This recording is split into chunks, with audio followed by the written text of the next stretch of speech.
You're listening to the #1 live question and answer podcast for real estate agents all around the world. Broadcasting from Z Studios. You're on Free for All Friday. Good morning, everybody. It's Free for All Friday. It's Jimmy Fantastic. And I am a vessel for my creator, a spreader of positive energy, a seeker of greatness in all. My wife calls me the greatest man alive. My kids call me the guy that knows how to do magic. And if you ask people of who I've coached, they'll tell you stories so great, you'll never wonder why they call me Johnny Awesome. And we are here for Free for All Friday, and that's Johnny's intro. And as impressive as that is, it's not as impressive as the guest that we currently have today. It's not. And, I know we had a few people logging in this morning early, ready to hear the man, the myth, the legend, Mark Z, who's in studios at Z Studios this morning, joining us live. Wow, guys. I mean, I don't know how I come in after Johnny Awesome. I mean, usually I'm the star of the show. I feel like I'm just like a little peon, like this is Mark Z. Like, I need an intro. Oh, man. Ladies and gentlemen, please welcome to the stage, Mark Z. Yeah, we need to step it up. I have to do this every Friday with him. You know what I mean? I think he's good, Jimmy. Why don't give him a really stellar, great introduction. So, all right. So now we'll do this to take two, right? Hey, everybody. I want to thank Mark Z for joining us today. The crowd goes wild. Absolutely. Awesome. So thank you for joining us on our first official podcast. We have been working on getting this podcast up and running now. We have 5 episodes in the bank that are pre-episodes, and now everybody has professional mics. We have our soundboard. We have all of our RSS feeds, so you can find us anywhere podcast. And, of course, there's no better way to kick this podcast off in Z Studios than by having our special guest, Mark Z. Yeah, 100%. And Johnny's right. I mean, this took five tries to get it right? So I think we're right.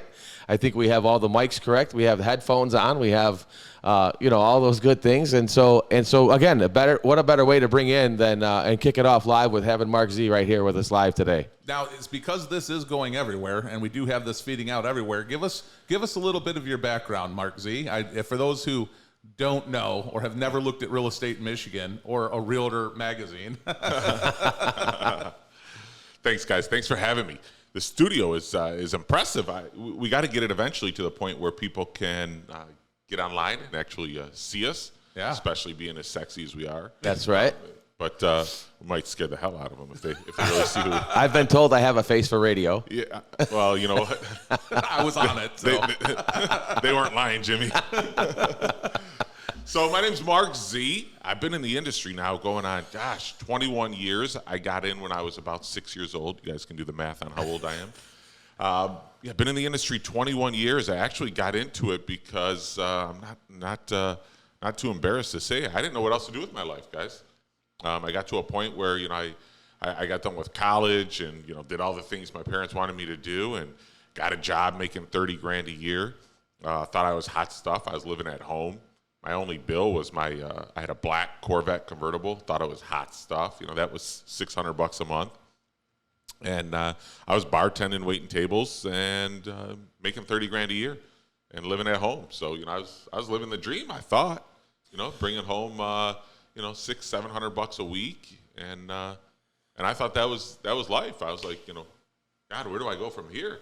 And then reality started sitting in that, you're not going to be able to raise a family and live lavish. I had big dreams. I had a Lambo picture on my wall growing up my whole life. Probably wasn't going to be able to get a Lambo, making $30,000 a year. Probably not. Right? Probably not. Yeah. Unless it's a Hot Wheel car. Yeah. But living at home with your mom and dad with $30,000 a year, you might have been able to finance something, right? Yeah. I mean, my resume was not that great, and I was going out with my current wife right now, Janelle, and we wanted to get married, but I never had the finances to. So, we dated for about 5 years before I could finally afford to get married. But a couple years before that, I got out of I was in this cable industry where they were running Cat 5 cable back then. That was new.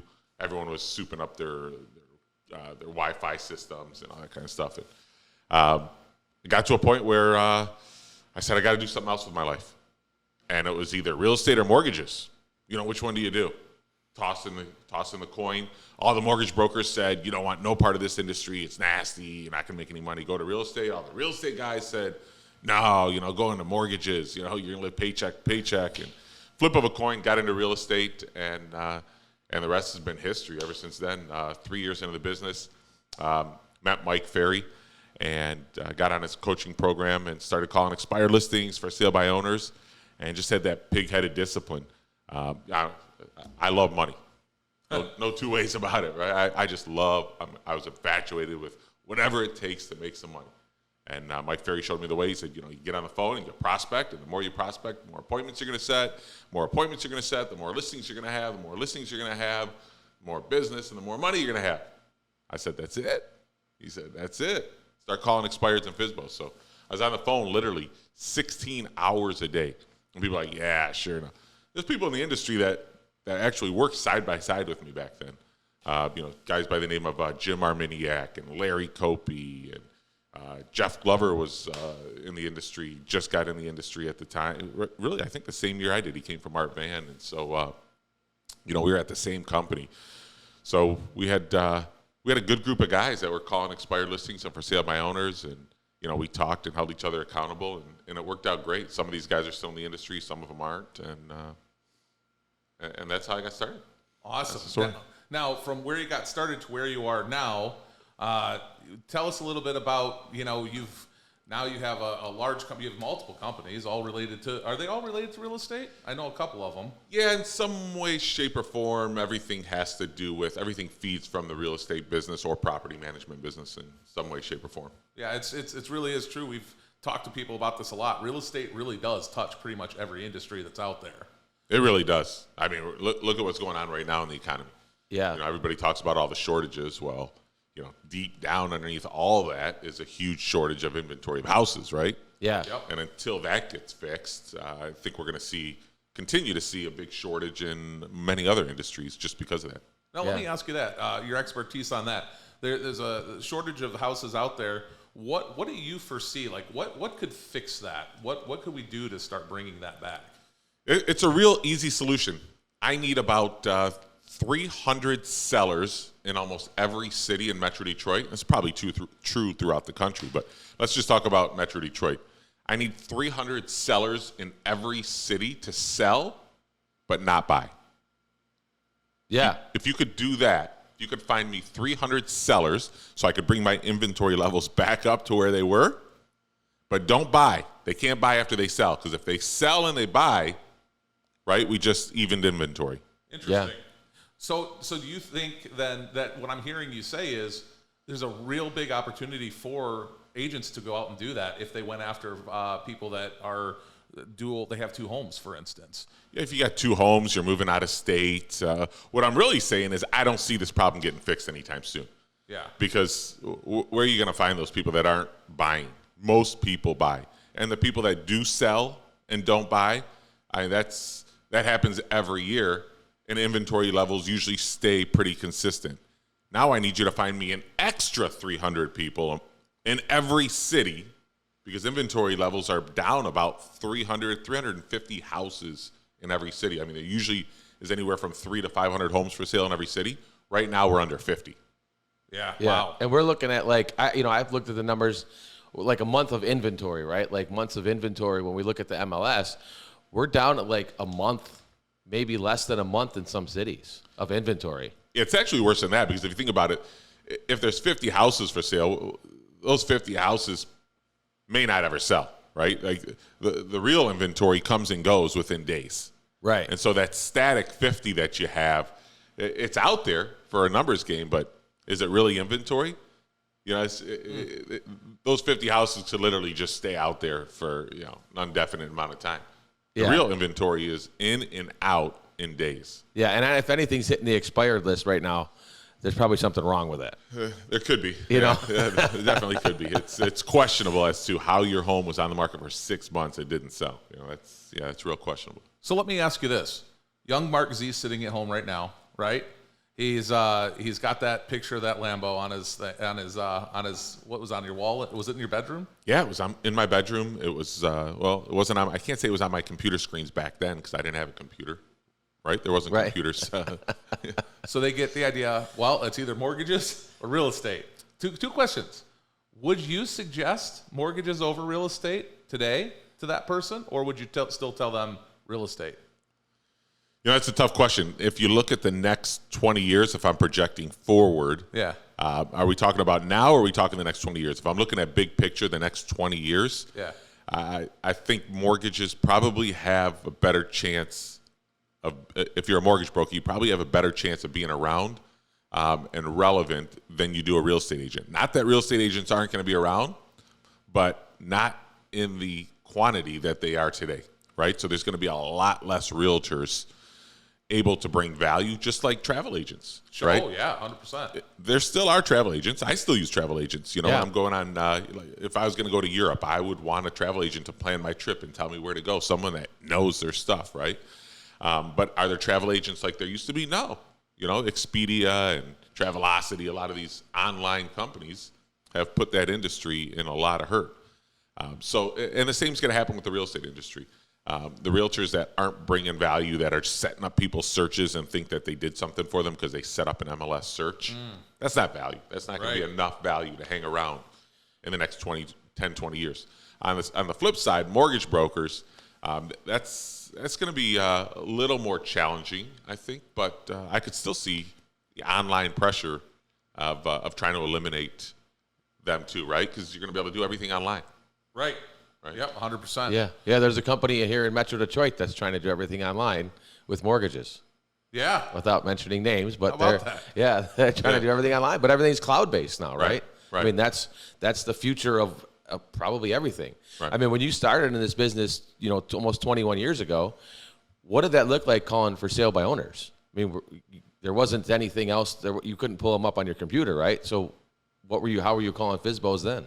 Yeah, we had RedX. You'd print out the lists, and you'd call right off of paper. So I'd always have stacks of paper on my desk, and you'd go through them, and we just didn't have everything cloud-based that we had today, but it was very similar. Now, and you probably didn't have dialers like Mojo either. So were you hand dialing? Yeah, you're hand dialing. We actually had multiple headsets. So I remember, I had 2 headsets on, one in each ear, with 2 phones. Yeah. Wow. And so we double dial, and if someone would answer, then you'd have to, hang up the other phone. No kidding. And so each ear had a different ringtone, going. After a while, it was confusing at first, but you'd get used to it. So you were like a house DJ. Yeah. Like you had 2 headsets on, like mixing the tables and everything. So it's like the original triple line dialer, but you guys are doing it manual. Yes. So what would you say if both people picked up at a time? Would you pick up one phone, say, "I'm sorry, I can't hear you right now," and then hang up on them? No, I would just hang up. and then call back, "Hey, I'm sorry, the line got disconnected." And then I would call that number back. Yep. That is incredible. That is crazy. It also shows the absolute work effort that you put in at an early age to have 2 phones going at a time. And now everything is handed to agents, dialers, the leads, the systems, and we still have a hard time. It's funny trying to get them to sometimes even just use the systems they have now. They have no idea how easy it is today. Yeah, it's I don't know. Sometimes the easier it is, the more difficult it is. I feel like we say that all the time with the agents on our team. Sometimes an abundance of leads sometimes ends up crippling agents. Yeah. Where they have so many that they're not dialed in on specific leads because they know that new ones are coming in the next day. Yeah. Right. No. So sometimes having too many leads could actually hurt your business. So let me ask you a couple background questions. One of the things that people ask all the time, I'm sure you got this all the time as well, is how do you? I'm assuming the reason that you go by Mark Z is because nobody's actually able to pronounce the last name. Is that true? Yeah, I'm not even sure how to really pronounce it. That's why you just go Jimmy Fantastic or Johnny Awesome, right. And then it works. Yeah, I swear. Now, even in my own family, it's true. People pronounce the name different. I've heard Zoida, Zawida, Zawada. So the real pronunciation is yet to be determined. Awesome. So yeah, go by Mark Z. Is actually came up with it years ago. My uncle actually came up with it because I was telling him a story about how there was multiple Marks in the office. Yeah. And because of my last name, the other Mark got the majority of the phone calls when they'd call for Mark because it was just easier. They didn't know how to pronounce my last name, and I'd lose calls. So I'm like, I gotta come up with something a lot easier. Yeah. Right. And so I went with a Mark Z, and that Z actually was the reason why I had to leave Coldwell Banker because of that Z. Why is that? Because was there another Mark Z? No, because my branding, I started putting early on, I realized, God, I see all these agents and all their signs are all the company signs. Yeah. Right? I'm not going to say I was the first ever, but I don't remember anybody else doing this. I started saying, I need to brand myself instead of just, this Coldwell Banker sign. I was with Coldwell Banker at the time, but it was the same, Century 21 and everybody else. You drive by all these signs, and best case scenario, they have a rider with their name on it. Remember, agents used to have their rider? Yeah. Yeah. And they'd have these generic signs. I'm like, why not, make these signs like my billboard, right? I didn't have billboards back then. I mean, I was broke. So I came up with this big Z on my signs, and that was like my brand. But then Coldwell Banker came down. I'll never forget. They came down. They issued me a letter from corporate and said, you're going to have to remove that Z or make it smaller than our Coldwell Banker logo. Interesting. I was like, what? What do you mean? Why? They're like, we're the broker, not you, and your brand needs to be smaller than our brand. It looks like you're trying to create your own brokerage inside of our brokerage, and we don't want that. At the time, there was no teams. Yeah. If you even considered yourself a team, it was because you had an assistant. Then maybe you were a team, Yeah. So they actually gave me the ultimatum. I'll never forget. Paul Schweitzer and Kathy Schweitzer owned about 14 Coldwell Bankers back then. Greatest people ever. But, they had the pressure from corporate to do something about that Z because they didn't want that to get out of control. Yeah. And at the same time, people are like, hey, I see your signs everywhere. It's not that I had that many signs out back then, but they'd recognize that Z rather than all the other traditional signs. And so they gave me the ultimatum. Either you reduce that Z so it's smaller than Coldwell Banker, which would have looked silly, right? You wouldn't even have seen it. Yeah, what was the point of the Z then? Yeah, exactly. Right? The Coldwell Banker logo is only 6 inches. So you remove the Z or we're going to have to depart. And so I departed. I started looking around and met Gary Keller. Gary Keller was totally cool at the time with us promoting our brand. His theory was if you're successful, we're successful. And so jumped in bed with Keller Williams at the time, and life was good. Wow. I had a similar instance happen with the Blue Circle Company, we'll call it. Exact same thing. It was all branded to them, and I did not know that you weren't allowed to buy your own sign with your picture on it. And at the time, that was a big no-no. You couldn't even have your picture on a sign. So it was, it's funny how that's all now changed. There's a bunch of whoopses out there. Sure. And I think, wouldn't you agree? One of them was that the brokers back in the day, it was almost like an employee-boss type of relationship versus a true entrepreneurial relationship. Yeah, absolutely. Absolutely. They were intimidated. They didn't know. They didn't know how big these teams were going to get. Are they going to, overtake, their brokerage? It was all new at the time. Now, I only know the Z from the giant Z that I see everywhere now. Did you always have that really long? Was it always like that, or was it smaller back in the day? How has the Z changed? Yeah, the Z's changed, and it might continue to change and evolve. But the point is that it's the Z. Yeah, I got it.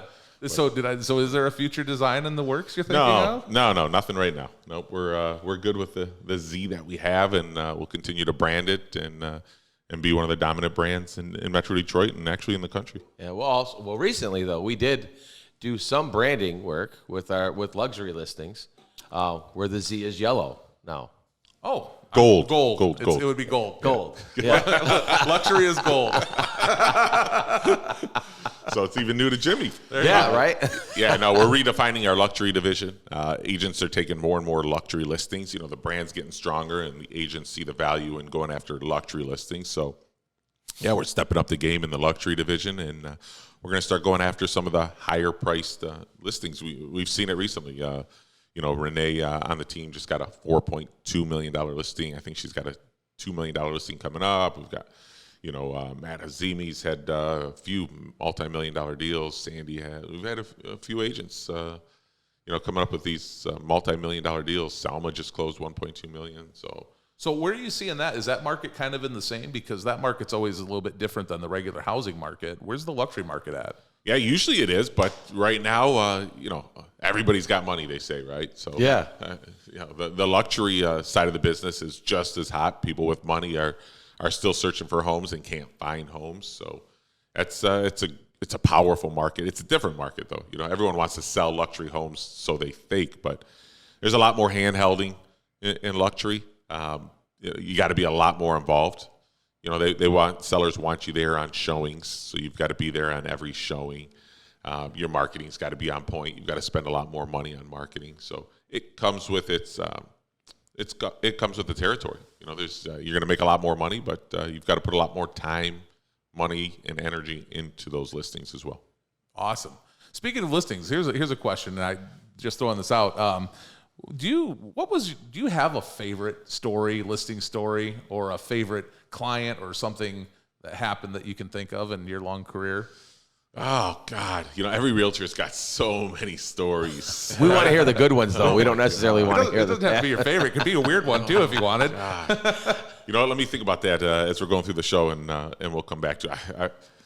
I try not to keep those stories in my head. There's so many other things going on. But, yeah, let me think about that. One of these days, there's going to be a book written, right? And we talked about this kind of yesterday about a TV show, right? Yeah. That we could do in the office. Oh, we could definitely. God, the stories that go on in this office. Yeah, I think that's every real estate office is. It's definitely the fact that they've only ever done one type of show, a mockumentary. An office style is which was the Bajillion Dollar Properties. If you've never seen that. It's a funny mockumentary, and it's pretty accurate, which is what's pretty interesting about it. But it's an interesting industry that we're in for sure. Yeah, definitely. And there's always a story. We all have a listing or a buyer story or those things. I brought it up one time. I had a buyer that she backed out of the deal because she didn't like where the attic access was. Oh yeah, that's super reasonable. Important. She was in her 60s, walked with a cane. Because she's going to be going up there all the time, right? Yeah, she didn't like where the attic access was. Yeah. Where was she going to put the kids, Jimmy? She didn't have any kids. That was the even worse that you know of. They were in the attic. So let me ask you this. So today, if you were to lose everything, and in some freak way, and you had to start over tomorrow in real estate, what would be the first thing that you did? What does your day look like, day one?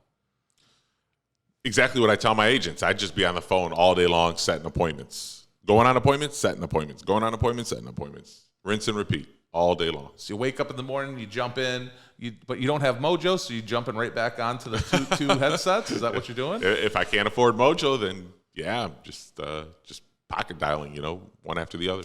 Now, let me ask you this, kind of along the lines of the Undercover Billionaire show, right? Yeah. How long do you think it would take you if you had $100 in your pocket and you had to rebuild this empire that you built? How long do you think that would take you? Oh boy, this is a totally different industry now. I'm not gonna lie, it's a totally different industry now than when it was, when I first got in the industry. We didn't have Zillow back then. We didn't have all these third-party sites competing to generate leads. And the reason why these guys got in the business is because they realized early on that realtors are terrible at generating leads. Yes. Yeah. Right? They really are. They for the life of them, they're not going to go out. I mean, real estate is the ultimate sales position. I always tell people this: if you're great at sales, why not sell the most expensive product in the world, which is real estate? Yeah. Right? But most people really, truly are not cut out for sales. They want the sales lifestyle, right? They want that entrepreneur lifestyle where they, control their time and they can do what they want when they want. It's truly not the business.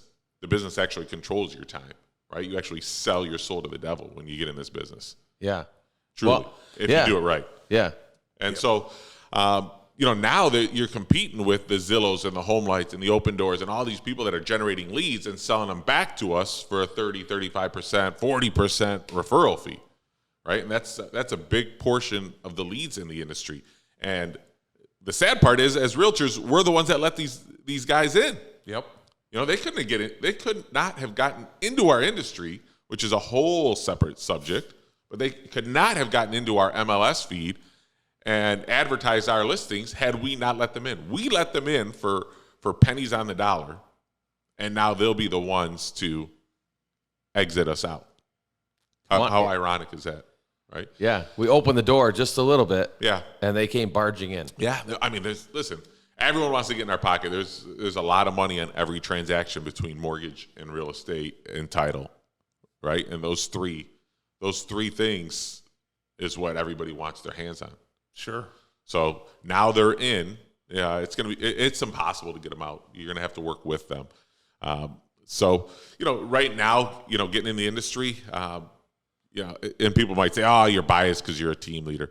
I almost think you got to get on a team. I mean, to start, from scratch, on your own without the accountability, the training, the leads handed to you.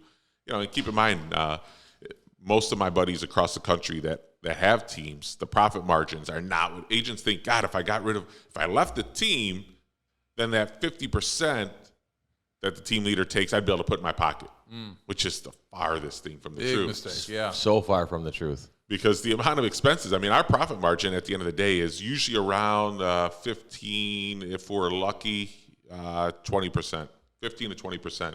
That's truly what they'd be putting back in their pocket, is about 15 to 20% if they plan on having a sustainable business, meaning any business owner knows you got to put back into your business. Right. There's no successful company, Google, Amazon, Facebook, that just takes. You got to put back, right? McDonald's. Go drive by any McDonald's, you'll see them every 3-4 years. They're repainting, remodeling. I just seen, by my house on Haggerty and 14 Mile, they're redoing the whole McDonald's. They just did it 3-4 years ago. But they're constantly putting back into the business, and that's what you got to do, right, is put back into the business. Most agents don't. They just keep taking, and then they realize, shit, I don't have any business. And they're 1099, so they're not doing taxes. And they're not paying the taxes either. Right? Yep. So, and then, they're not keeping in mind that if you go on your own, you got to have your assistant, and then you've got to have your expenses. So for an extra, for 15, 20%, let's even get crazy. Say it's 25%. Wouldn't you rather have what a team leader is basically your credit card? They put out all the risk every month, right? They put out all the money, all the staff, the admins, the leads, all the expenses for an extra 25%. Now, for me, I'm going to practice what I preach. If you said, Mark, instead of paying, $50,000 a month for leads, we're going to give you unlimited leads, but we're going to take 30%. Is that better? Absolutely, because now I got no risk. Yeah. Right? And I've got an unlimited amount of leads coming in. It's going to cost me a little bit more, but I've got no risk. And so that's what you get when you join a team, is you have very little risk. Right? If you have a bad month, it's okay. You don't got any expenses. When we have bad months, we go into our savings account and pull out 50 to 100,000. Yeah. Those are so bad months. imagine, if we reversed this and said, all right, Mark, 20 years ago, you're getting in the business, you're beating up the phone for 16 hours a day. Imagine if you were beating up the phones for 16 hours a day and getting a whole bunch of leads handed to you. How fast could you make this? Oh, yeah. I mean, it would, jeez. My mind's exploding right now just thinking about that. Right, but that's the opportunity that they have right now. Yeah, I mean, because we are getting leads, right? But imagine if you went and got your own leads and had a bunch of leads handed to you. Yeah, your pipeline, you could just pack that thing full and sit back and see what the next 90 days happens. Yeah, I mean, we've got a database, Jimmy. We were just talking about this yesterday, right? We got a database of leads that have raised their hand. They're either looking to buy or sell. Right? We haven't touched base with them yet, but yet we're about to hand those leads over to a third-party company to call because our agents aren't converting them. Right. And we've got 70 agents. Yeah. Is that sad? Yes. That's sad, right? Now, these people, whether they're serious or not, who knows? But, I mean, I don't know about you, but I'm not online looking at purple polka dot handbags unless I'm in the market for some type of handbag, right? Are you in the market for a handbag right now, Mark? I'm not. But these people that have raised their hands looking at homes, I mean, sure, you got those people that are just browsing to browse, but most people who are online looking at homes, whether it's now, 6 months, or a year, there's something going on there. So these are viable leads, whether it's now or later. All right, gentlemen, it is 7:30. We are going to be jumping into letting the Breakfast Club. You're listening to the #1 live question and answer podcast for real estate agents all around the world. Broadcasting from Z Studios. You're on Free for All Friday. That is it. It is Free for All Friday. Welcome, Breakfast Club. Star. If you have a question, you can press star and say hello. I, of course, am Johnny Awesome. And I am Jimmy Fantastic. And we are joined by a super special guest, Mark Z, who is live in the studio with us right now. Any question you may have, script, anything you want to talk about, you can hit star right now. If you have a question for the man, the myth, the legend himself, Mark Z, of course, you can hit star as well. I think, is it okay if we do an AMA? Can they ask you anything? Yeah, let's do it. I'm not scared. Ask anything. He isn't scared. You heard him. Hit star. Ask some questions. Chad, I see you've unmuted yourself. What do you got? So I've been just starting to go out on listing appointments, and one of the common themes, I get through my presentation, we feel good, everything's good, and at the end, switching over to getting them to actually sign paperwork, I've been running into the, just the objection of, hey, like, this is great, but, we think we want to wait a month to list, or we want to wait this long to list, so follow up. I guess question. So one, in my thought, the next step I wanted to take is when I get to that point, they don't have any questions. I was going to have the transition just be, hey, great, the next thing we need to do is fill out paperwork and figure out the exact live date we want to go to list your home, and then pull out the paperwork, go that way. But is there a better transition? Like, how do you transition into paperwork so that way you're leaving the appointment with signed paperwork? That's a great question. Mark, how would you do that? How would you transition? How would you slide in there with that paperwork? So my first question is, Chad, how well are you pre-qualifying them before you go out? Because that's something we should be going over before you actually go out, is their time frame, and trying to nail them down, before you actually go out, so it's not a surprise. When I'm doing my pre-qualifying script before I go out, are you going through and asking them, if everything sounds good and you're comfortable and confident, my script, if you're comfortable and confident that I can sell your home, are you prepared to list your home with me when I come out? Are you asking that question? Unfortunately, on the ones that have had this, I haven't been able to get them on the phone to confirm and pre-qualify. They were ISA leads. So. Yeah. So personally, and when you live in a world of abundance, you don't go out until you get a hold of these people. So I'm calling these people, and I have to talk to these people before I go out. Mm-hmm. Right? It's just, I'm like that, lawyer who makes $500 an hour. I know my worth. And if they're not going to call back, then I'm not going out. I want to know. I want to talk to them. I want to get a feel for them before I go out. And a lot of times, you're going to pre-sell them before you go out. A lot of times, before you even go out, you're like, oh, I got this listing. Like, they basically gave me the listing over the phone. Or they were a complete jerk. Like, I want to know what I'm up against before I go out. And a lot of times, you're going to figure that out before you get there. Like, does my market analysis need to be, like, crazy because, they want $500,000 and it's worth $300, so I'm going to need, like, extra data to be able to convert them?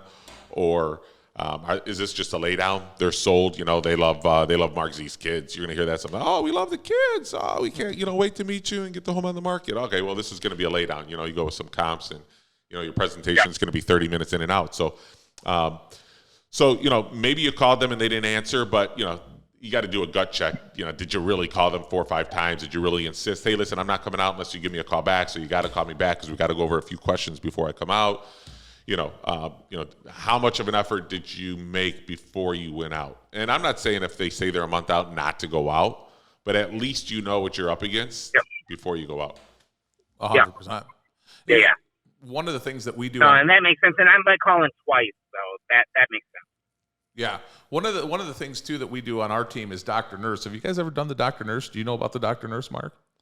I don't. But I'm thinking it's probably the same similar thing that you're doing. Yeah. We pull up the PRD and we go right down the question. I like to ask them, look at the SEV and ask them if they're familiar with what the house is currently, what their SEV is. And that will give me a good idea if they fly off the handle and go, no, my house is worth a lot more than that. At least now I have an idea. And again, it's the pre-qualifying them before the appointment. We teach our agents on our team to do the exact same thing. If an ISA passes that call through, it's the agent that's still following up with them to make sure that appointment's happening, and they're pre-qualifying them to make sure that they're not going to an appointment that's way out in left field, and that everybody is on the same page of, hey, we're gonna list today. Right. And I was talking with Ron yesterday about this same thing, and about closing them on the phone before you get to the appointment. And he said one of the things Weber does too is, like, on his way to the appointment, he says, "What color lockbox do you want, red or black?" Oh, Yeah. I like that. And if they answer, you already know they're putting a lockbox on today. Yeah, for sure. So you got to ask the one question that's real important on that pre-qualifying script is, what do you think your home is worth? How much would you like to get for your home? And a lot of times, they're going to say, if they're smart or slick, they don't want to show their card because they're scared if they say something that's less than market value, you're just going to run with it and not try to get them more. Sure. So say, I don't know, that's your job, or we don't know, we're waiting on you. Okay, I can appreciate that. And then later, I'm not going to keep drilling that question, but later in the script, after I get them off of that and ask them a few other questions, I'm going to say, I'm looking at the data, and Zillow says your home's worth $300,000. How do you feel about that? You feel like that's accurate? And usually they're going to tell you, no, that's not true, or yeah, that'd be great if we could get that, or something. I want to know what they're thinking on price. 100%. Because that's going to tell me how in depth I'm going to need to go on pricing, because that usually makes or breaks the appointment. Absolutely. A lot of times when they say they want to think about it, it's because that price you gave them just isn't where they want to be in a lot of cases. They want to shop and see if someone's going to give them a higher price, which is silly. The realtor's not buying their house. What does it matter what price they say? The market's going to determine the price. We know that, right? But that's what they think, and what they think is more important than anything else in the world. Yeah, and how realistic is that client? Yeah. Right? How realistic is that number? Yeah, so I'm not going out unless I'm talking to that client. I got it. And the last thing you want, and this is going to happen to you if you're not making that call, you're going to go out and they're not going to be home. And then you're really going to do a gut check and say, what the hell am I doing? Right?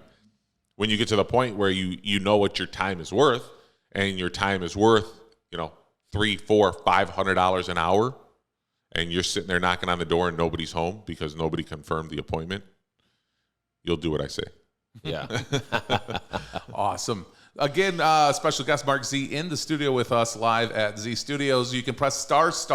It will unmute your phone. You can ask any question, talk about any script, any objection handlers that you might need. Mark, right before we switched over into the second half, we were talking about if you had to start all over, what would you do?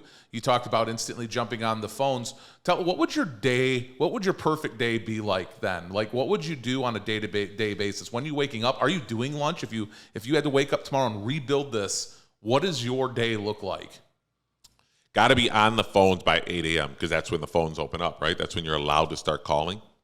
So it's up to you how long you need to prepare. My daily routine would be I'd be up by 5, 6 in the morning, somewhere between 5 and 6 in the morning, because I'd have to be in the office by 7 a.m. because that hour between 7 a.m. is critical. You've got to be able to get to the office for 30 minutes. It's going to take to get everything ready that you're going to need to dial, to know who you're going to be dialing. And then for 30 minutes, you got to role play before you get on the phones.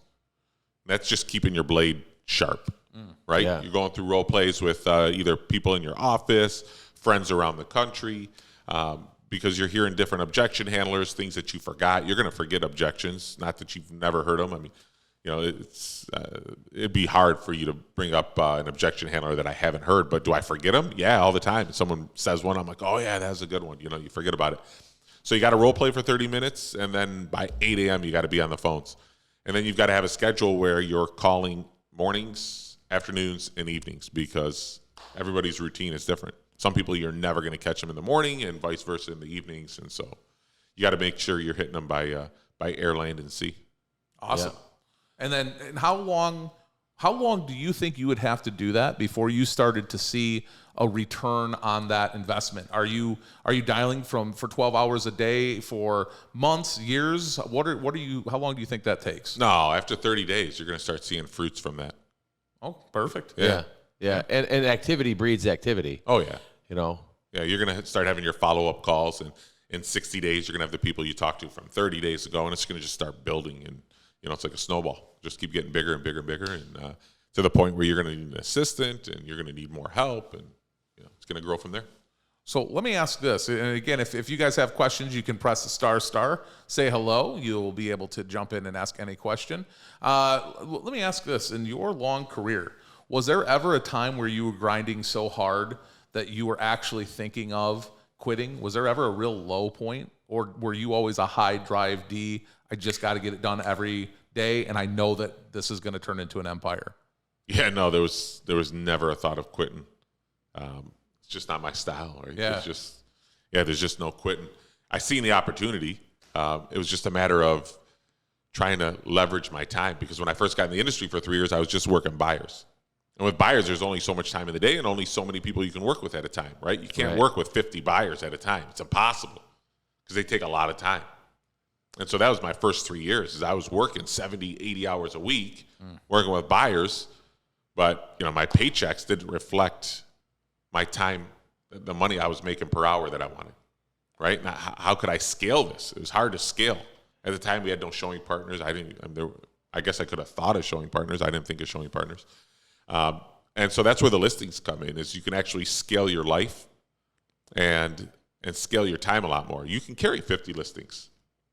Sure. Yeah. You can't work with 50 buyers. No. Yeah. And thinking about like building this business too, and I know you brought it up a little bit about like, at the point you get an assistant and then at this point you get whatever. At what point did you realize when you were doing this that you like, I need an assistant, or I need a showing partner, or I need this? Like, where were you at, like financially? How much money were you getting at the time? Yeah, the business will tell you, trust me. You've got so many listings coming. Like I said, after 30 to 60 days, you're going to have listings coming in, and you're not going to have time to do the paperwork. It's going to take away from the time of, like I said, the only two activities you should be doing is on the phone or at an appointment.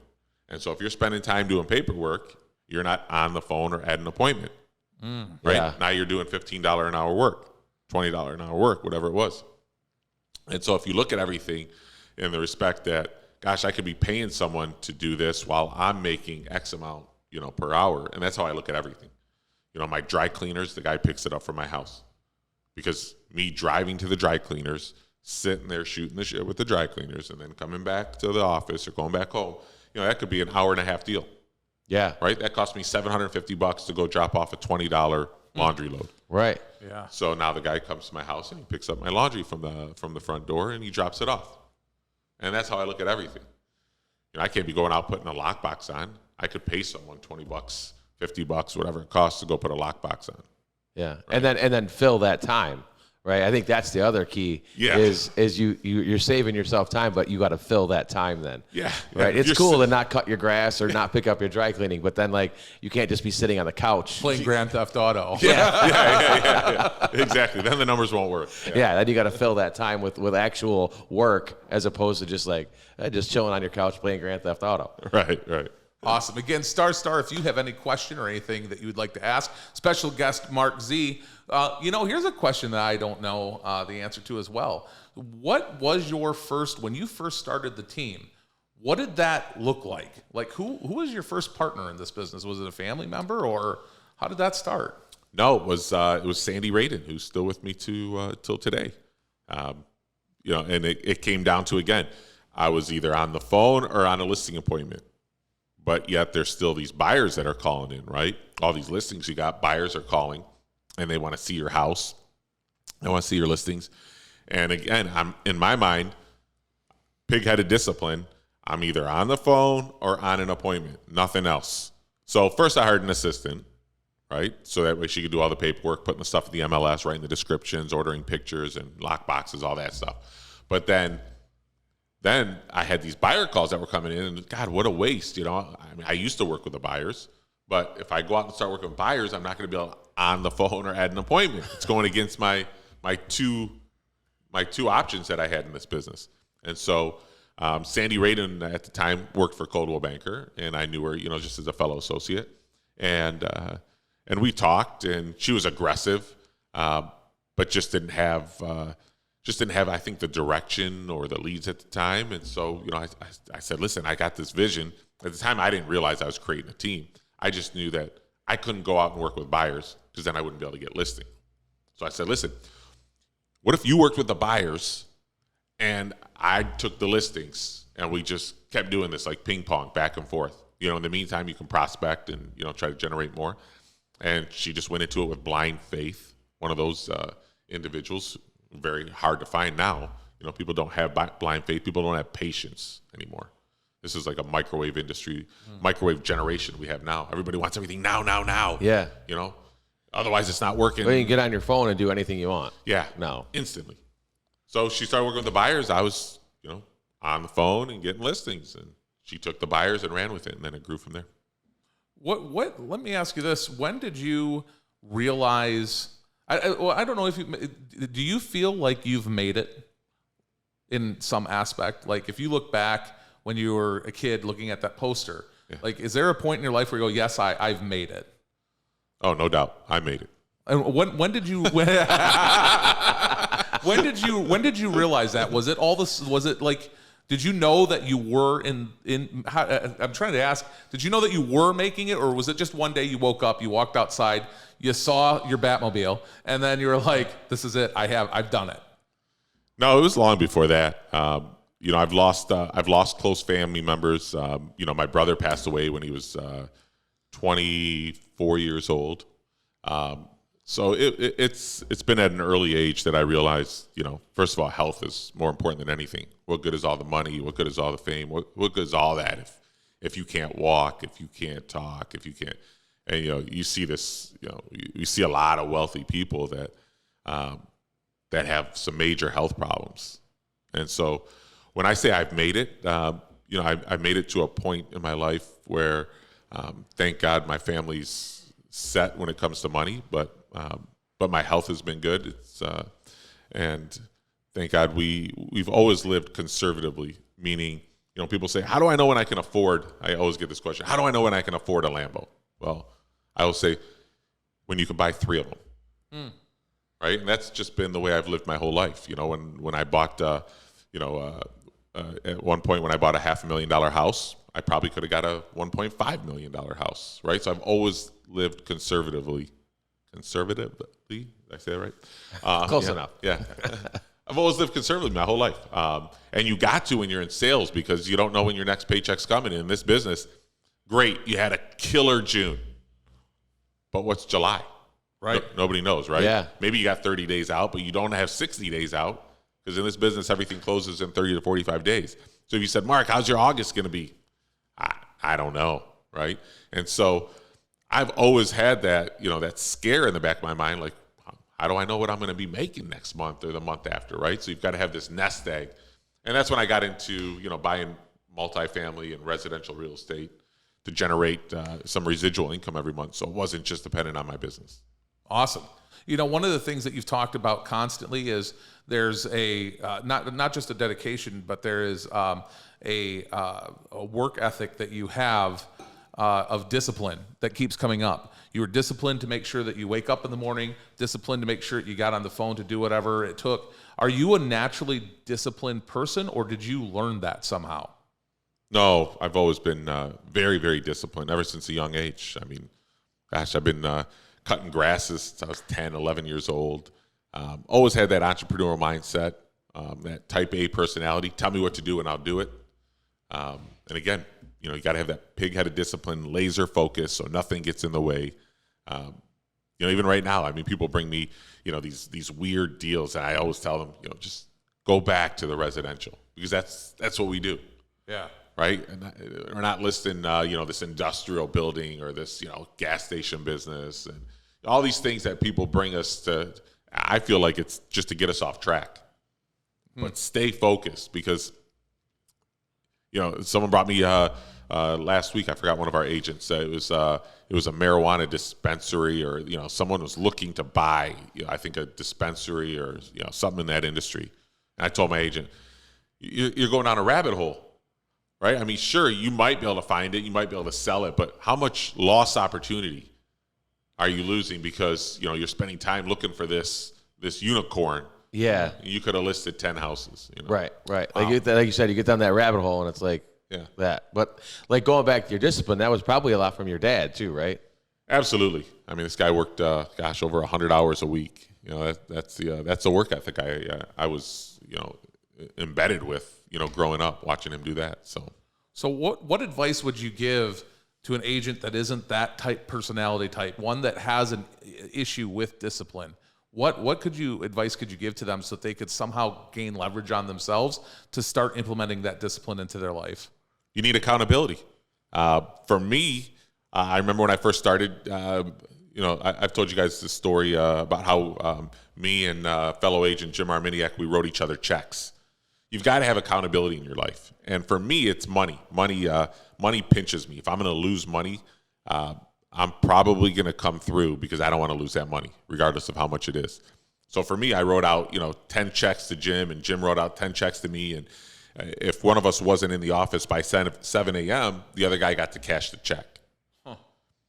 And so I still use some type of that tactic today, where I'll have to write out a check, or I'm going to have to donate money to a foundation or a celebrity that I can't stand if I don't do something.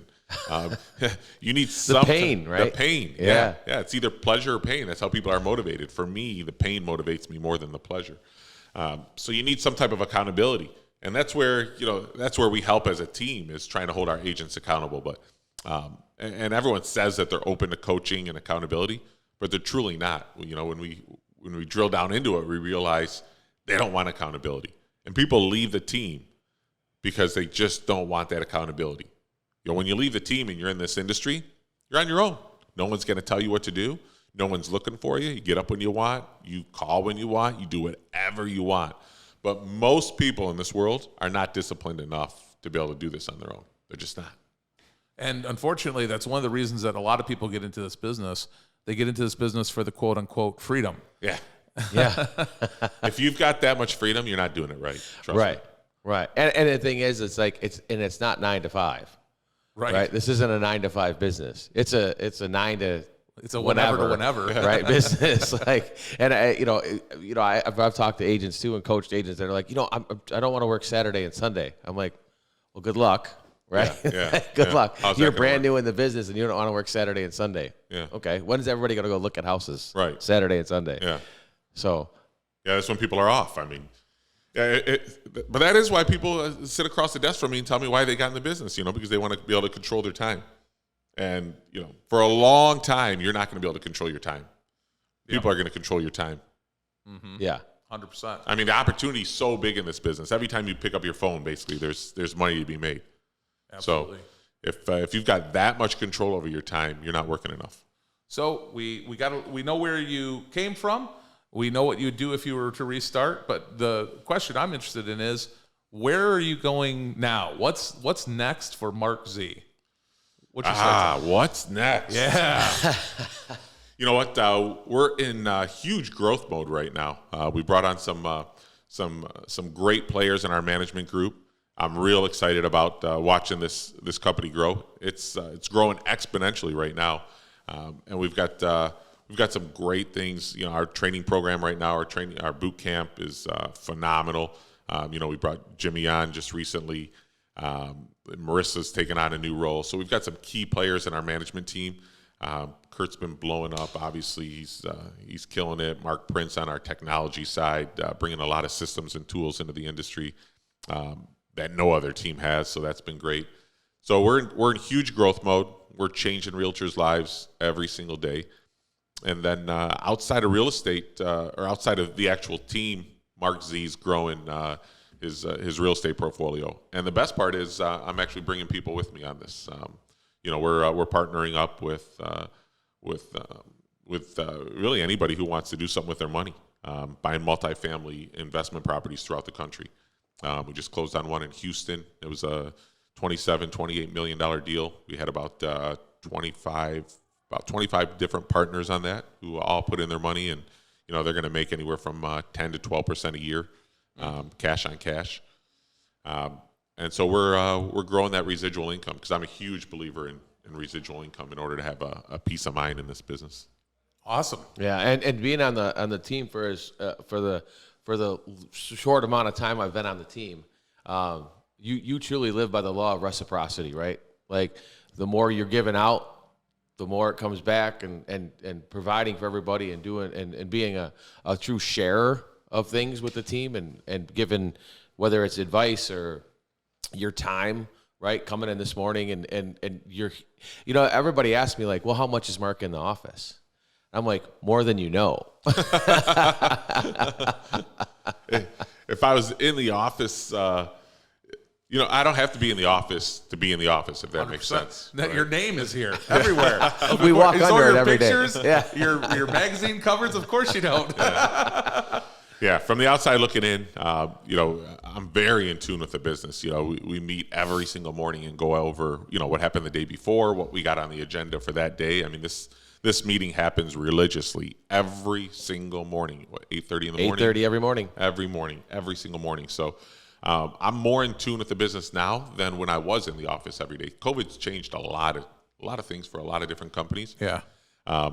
I used to be in the office every single day from, after I drop off the kids at school, and I'd be in the office by 8 a.m. until 6 p.m. I'm not in the office anymore, but I can honestly say I'm more in tune with the business now than I was before. Because before, when I was in the office, I'd be in my own little world working away. I'd talk to management. Honestly, you don't know this, Jimmy, but you can ask Kurt. Man, sometimes we'd go a whole week or two and maybe say 10 words to each other. Right, because we're all so busy in our own world. Yeah, in the office. Yeah, in the office. Yeah. And we'd never sit down and meet. Like, months would go by, literally. How crazy does this sound?